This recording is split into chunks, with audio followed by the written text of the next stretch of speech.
꽃길 따라 역사여행 회원 여러분 안녕하십니까? 저는 화계 이해철입니다. 오늘 소개해드릴 곳은 경복궁입니다. 경복궁에 대해서는 여러분들이 자세히 잘 알고 계시겠지만 오늘부터 서너 차례에 거쳐서 시리즈로 영상을 소개해 드릴 계획입니다. 지금 방금 매표소에서 매표를 했고요. 저는 이제 광화문을 지나왔고 저기 보이는 흑내문을 통해서 입장을 하고 오늘부터 경복궁에 대해서 자세히 설명을 드리도록 하겠습니다. 5대 궁궐의 탄생에 대해서 여러분들이 이 전편에서 저와 같이 공부를 하셨잖아요. 5대 궁궐의 탄생을 보신 분들은 지금부터 시리즈로 소개해드리는 경복궁에 대해서 재미있게 시청하실 수 있을 겁니다. 지금 저와 함께 경복궁 경내로 들어가 보도록 하겠습니다. 경복궁에 들어오시게 되면 먼저 이곳을 방문해 주십시오. 흑내문을 지나면 다음으로 근정문으로 넘어가거든요. 근정전을 가기 위해서는 중간에 근정문을 지날 거고 근정문 앞에 저기 보이시는 흑내문이 있습니다. 지금 카메라로 보이는 곳이 이제 흑내문인데요. 이 흑내문은 광화문 100년 만에 월대 복원편에 보시면 내용이 설명되어 있으니까 그것을 참고해 주세요. 카메라로 보여드렸던 흑내문 자리가 1926년도에 조선 총독부가 완성된 자리입니다. 조선 총독부가 완성되고 박람회를 거치며 총독부 앞에 광화문 자리를 뜯어다가 건축문 방향으로 이전을 하죠. 그런 내용들도 자세히 설명을 드렸습니다. 이곳을 한번 보실까요? 이건 현재의 광화문의 경내입니다. 여기서 조금만 좀 설명을 드려볼게요. 제가 현재 서 있는 곳이 여기입니다. 흑내문 자리가 옛날 조선 총독부가 있던 자리죠. 근정문을 지나서 근정문 저쪽입니다. 저 뒤에 근정문이 보이시죠? 저 근정문 뒤에 근정전이 있고 근정전 뒤에 지금 북악산의 봉우리가 보이고 있는 곳입니다. 여기를 다시 한번 보여드릴게요. 근정전을 지나면 좌측에 경의로가 있고 우측에 건춘문 쪽, 여기 건춘문이죠? 건춘문 쪽에 동궁이 있었어요. 자선당.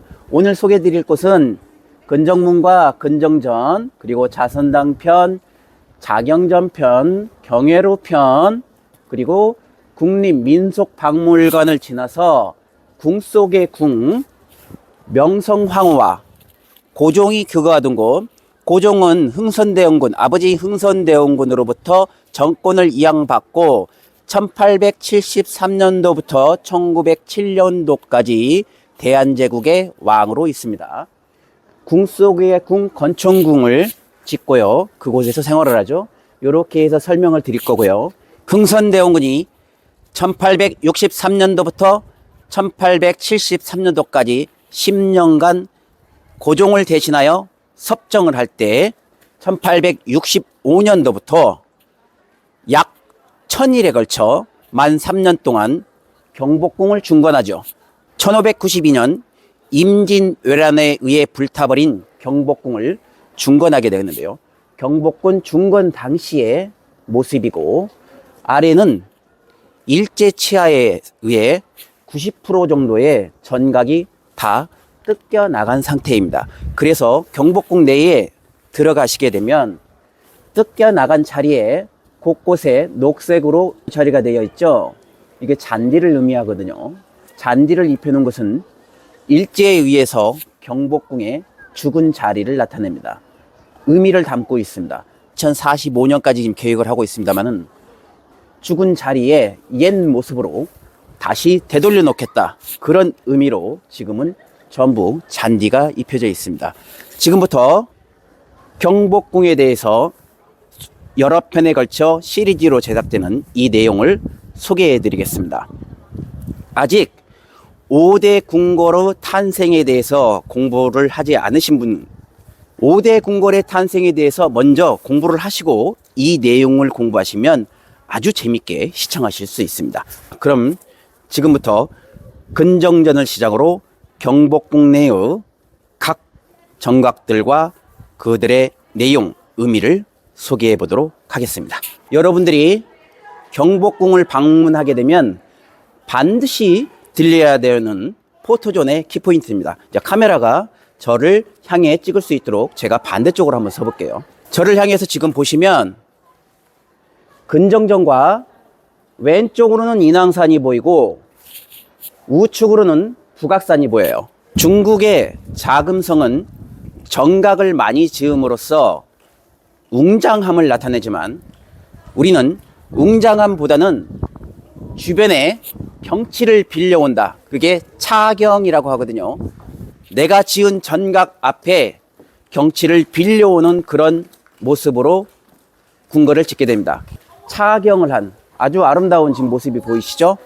여러분들이 경복궁에 들리시면 반드시 흥내문을 지나 이곳으로 와서 마지막에 물이 빠지는 이 배수구 자리에 오셔가지고 저쪽을 향해 보시기 바랍니다. 그리고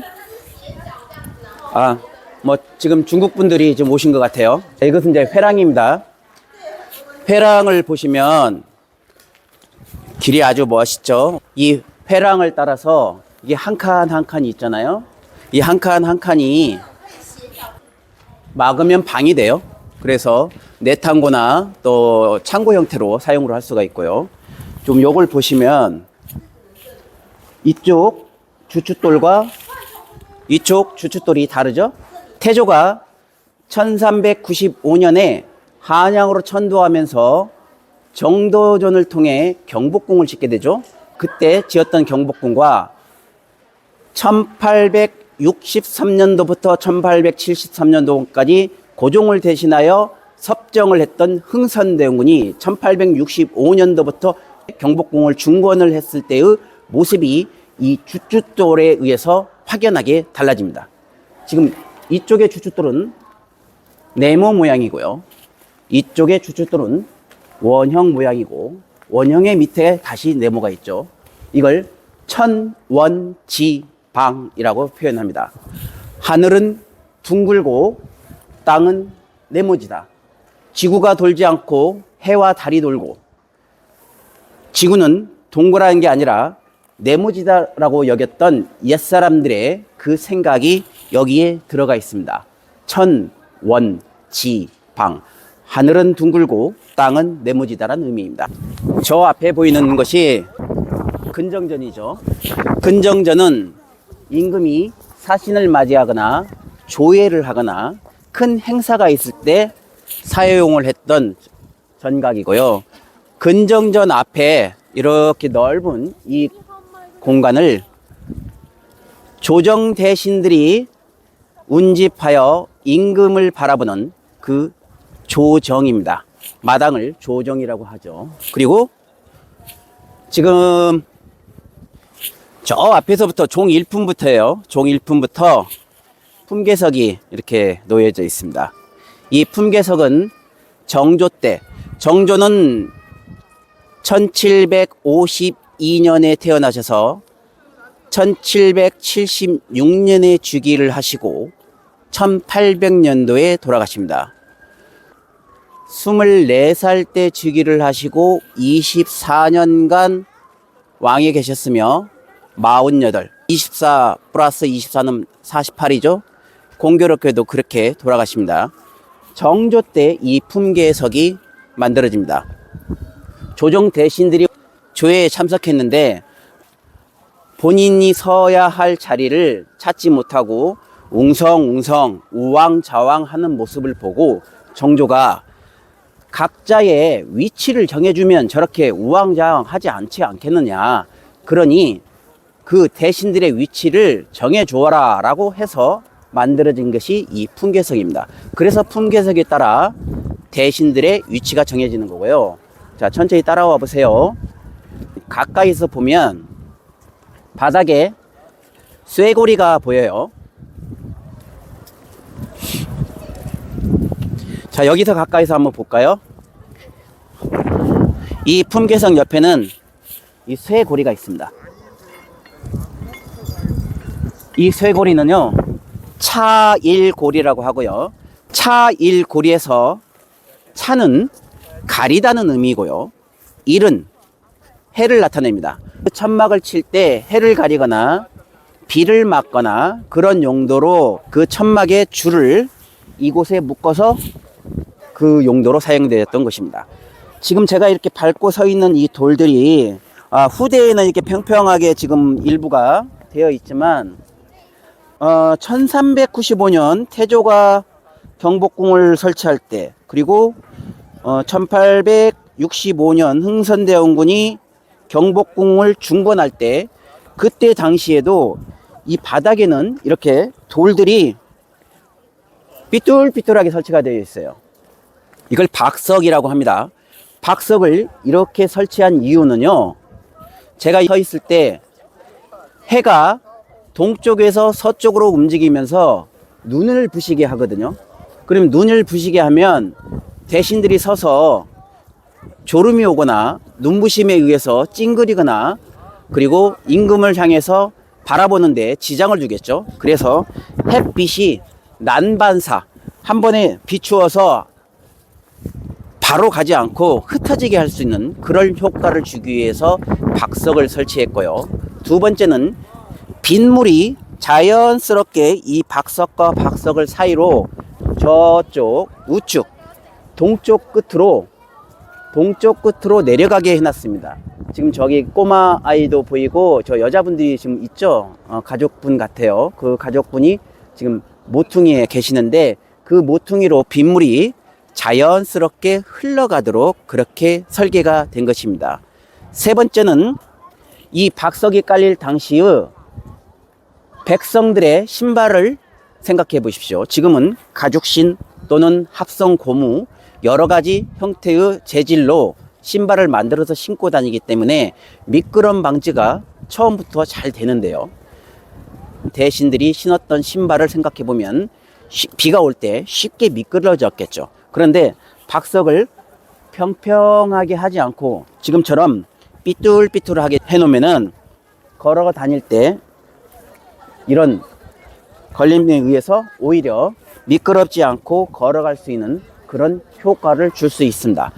이 박석이 바닥에 깔릴 때 삐뚤삐뚤하게 설치된 이유가 여러 가지가 있겠습니다만은, 그 중에 세 가지, 햇빛, 빗물, 그리고 미끄럼 방지, 이런 용도로 박석이 만들어졌고, 경복궁 이외에 다른 궁들은 복원을 하면서 그 생각을 간과하고 평평하게 만들어서 다시 복원하는 그런 사건이 일어나기도 했습니다. 1865년 흥선대원군이 경복궁을 중건할 당시에 그때의 자료를 자세히 기록해 놓은 책이 있습니다.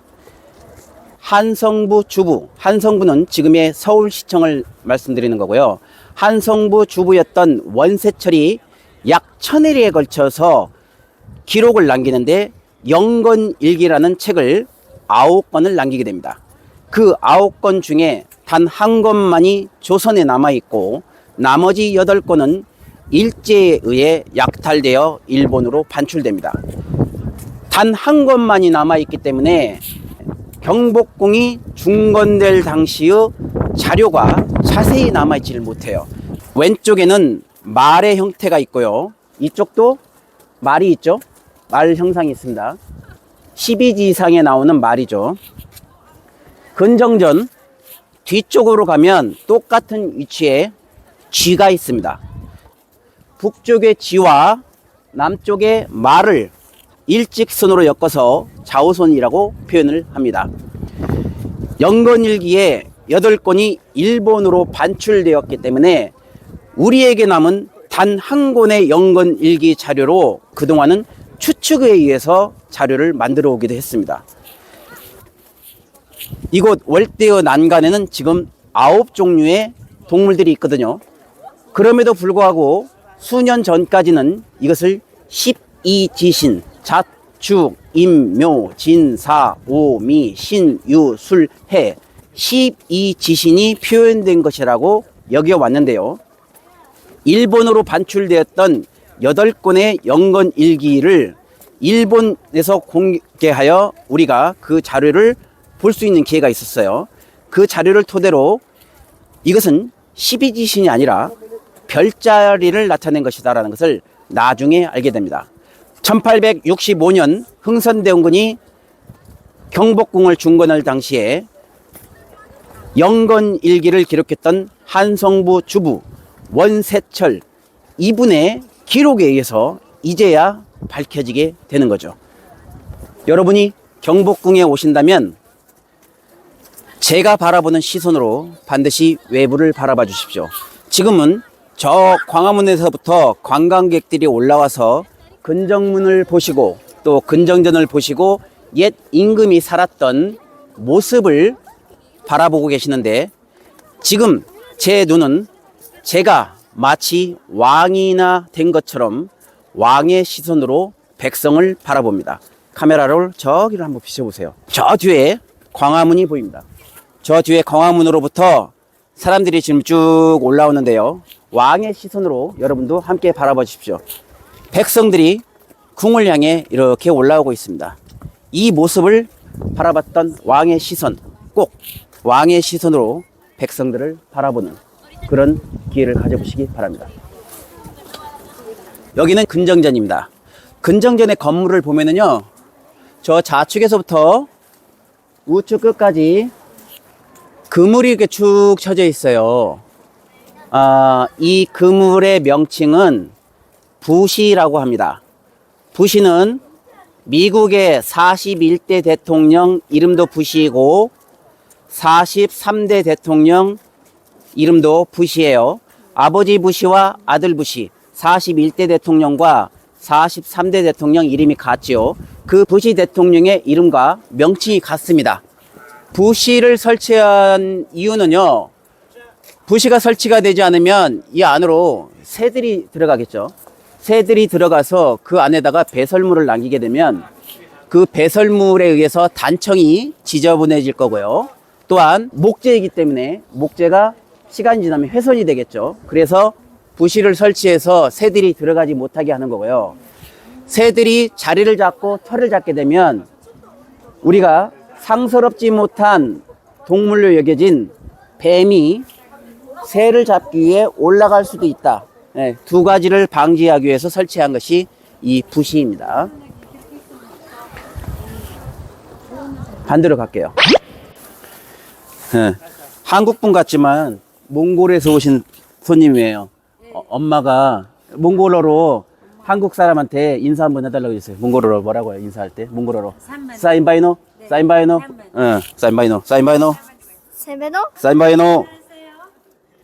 저도 몽골에 옛날에 한번 가본 적이 있는데 그때 몽골어로 시원한 물 한 잔 주세요 그걸 배운 적이 있어요.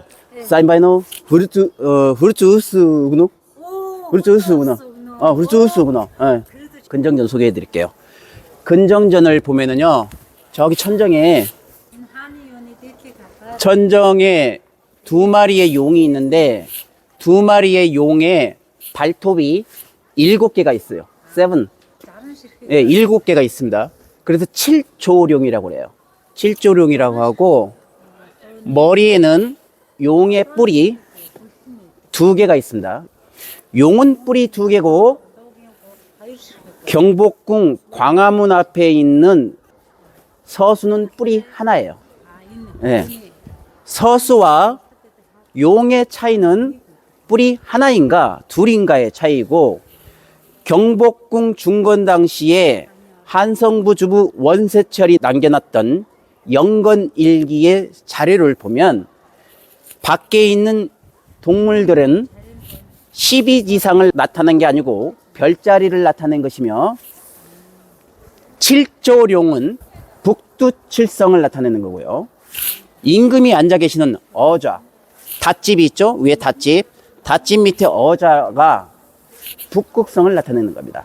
그래서 외부의 동물상과 천장에 있는 북두칠성, 7조룡, 어좌, 북극성, 이렇게 해서 별자리를 표현하는 것이 일본어로 반출된 영건일기의 자료에 의해서 밝혀진 내용입니다. 여기에 숨겨진 비하인드 스토리를 하나 소개시켜 드리겠습니다. 제가 방금 근정전을 소개시켜 드리고 왔는데, 근정전의 어좌는 지금 바라보이는 이 문 바로 뒤에 뒷모습으로 앉아 계시죠, 어자가. 그럼 임금이 어자에서 퇴청을 하여 강령전으로 가시려면 이 뒤쪽을 향해서 가야 됩니다. 그러면 어자에서 이 뒤쪽을 가기 위해서 가마를 탔다면 임금이 돌아서 왔을까요? 아니면 가마가 돌아서 태우고 돌아서 다시 이렇게 왔을까요?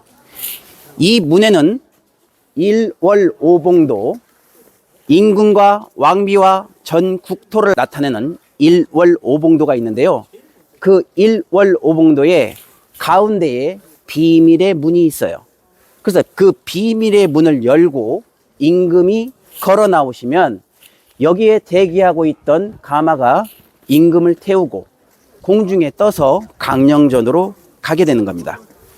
이 영상을 끝까지 시청해 주신 여러분은 지금부터 경복궁 근정전 월대에 대해서 아는 체 하실 수 있습니다.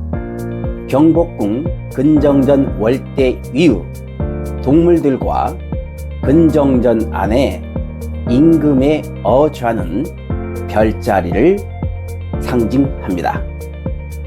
The animal on the 월대 and the seat of the king at the 근정전 hall in 경복궁 palace symbolizes the constellation.